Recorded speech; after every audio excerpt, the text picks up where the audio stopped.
Hello my dear friends, myself Monika Sharma. आज मैं आप लोगों को बताऊंगी एचसीपी तथा सीसीपी संरचनाओं में प्रतिशत संकुलन क्षमता। बट हमें ऐसे समझने से पहले हमें समझना होगा कि संकुलन क्षमता क्या होती है। तो देखते हैं संकुलन क्षमता। संकुलन क्षमता एकक कोशिका के गोलों का आयतन तथा संपूर्ण कोशिका के गोलों के आयतन के अनुपात को संकुलन क्षमता कहते हैं। तो इसका फॉर्मूला क्या होगा? संकुलन क्षमता बराबर कोशिका के गोलों का आयतन अपॉन संपूर्ण कोशिका का आयतन। अब हम समझते हैं एचसीपी तथा सीसीपी संरचनाओं में प्रतिशत संकुलन क्षमता। तो इसका पहले डायग्राम समझेंगे। पहले एक घन बनाएंगे।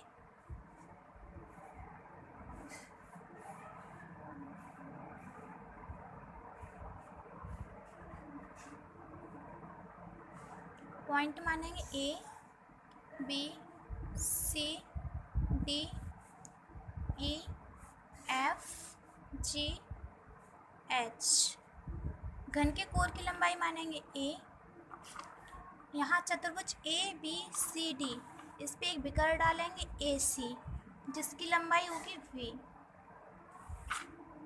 इस पे विकर्ण हम किसी पे कोई से भी चतुर्भुज पे डाल सकते हैं, या इस पे किसी पे भी डाल सकते हैं। तो यहाँ 4 गोले बनेंगे, 1 2 3। लेकिन यहाँ एक गोला होगा वो पीछे साइड होता है जो दिखता नहीं है। गोलों की त्रिज्या आर आर आर। अब इसका डेरिवेशन समझते हैं। माना चित्र में एक घन है, ये पूरा घन है जिसमें चतुर्भुज ए बी सी डी, चतुर्भुज ए बी सी डी में विकर्ण ए सी खींचते हैं। चित्र में विकर्ण ए सी की लंबाई b है तथा घन के कोर की लंबाई a है। तो त्रिभुज ए बी सी में, त्रिभुज ए बी सी में ये वाला त्रिभुज है। पाइथागोरस प्रमेय से, तो पाइथागोरस प्रमेय क्या होती है? कर्ण स्क्वायर बराबर आधार स्क्वायर प्लस लंब स्क्वायर। अब त्रिभुज ए बी सी में कर्ण क्या होगा? ए सी, क्योंकि ये विकर्ण है तो सबसे लंबी भुजा यही है, तो कर्ण ए सी होगा।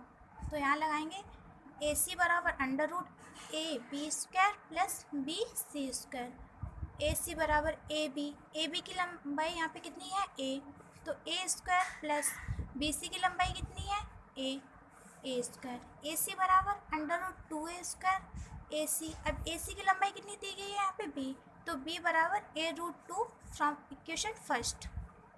बट बी बराबर 4r, क्योंकि यहाँ जो बी लंबाई की जो लाइन है इस पे 4 गोले बने हुए आर त्रिज्या के, तो बी बराबर क्या होगा? 4r फ्रॉम इक्वेशन फर्स्ट से।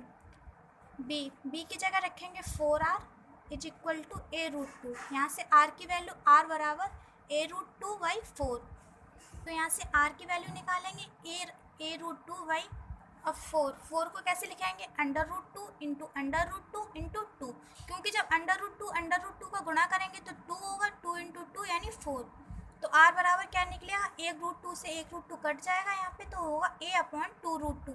अब यहाँ से हम घन के कोर की लंबाई निकालेंगे ए की वैल्यू, तो ए बराबर क्या हो जाएगा? R 2 root 2।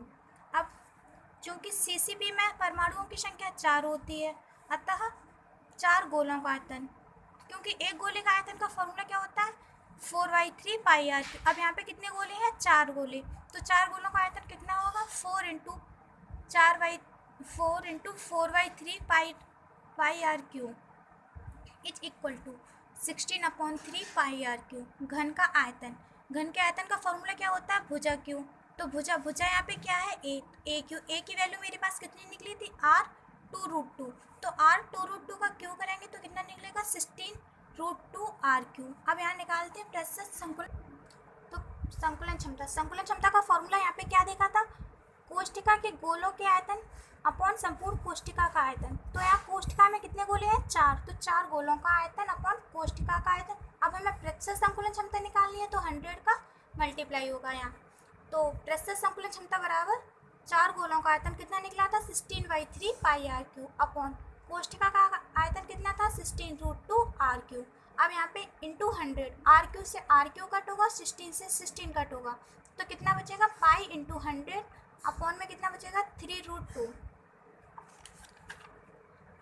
अब पाई की वैल्यू 3.14, यहाँ पे 22/7 भी रख सकते हैं, इंटू 100/3। √2 की वैल्यू कितनी होती है 4.141। जब इसे सॉल्व करेंगे तो कितना निकलेगा 74। तो प्रेशर संकुलन क्षमता कितनी आएगी 74। तो एससीपी तथा सीसीपी संरचनाओं में प्रेशर संकुलन क्षमता कितनी होती है 74%। That's okay.